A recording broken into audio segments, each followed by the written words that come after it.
วายลักเศร้าเอาพลิกเด่นแล้วเด้อเสารุ่นนี้เอ้ยพลิกเด่นแล้วยกไปทีมงานสอนอจะใส่จะไหลสุดสายนะครับพี่น้อง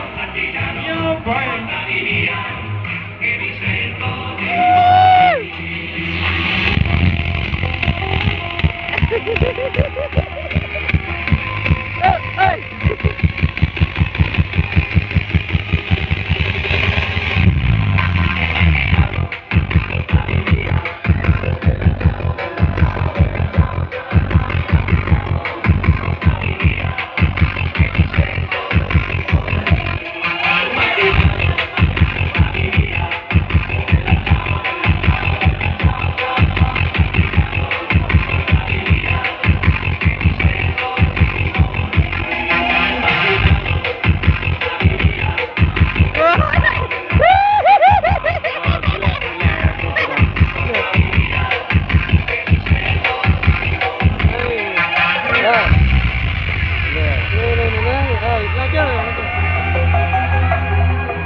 ถึงใจสาวรุ่นนี้ไม่ต้องเลย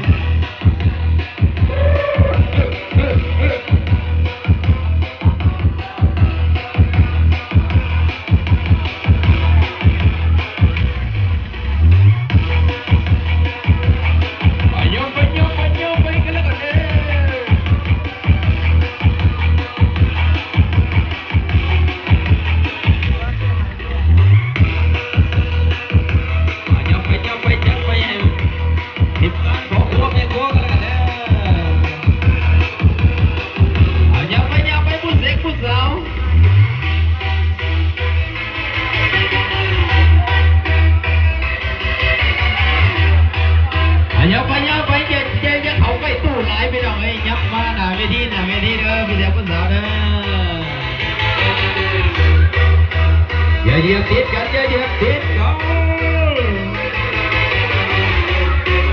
ว้ายขอบใจด้วยหัวหน้าเด้ออยู่ดีไม่แห้งสำหรับแจกM100ให้อาจารย์กู้ศกพี่น้องขอบใจเด้อM100ขวดนึงแต่ว่าที่ต้นอาจารย์กู้ศก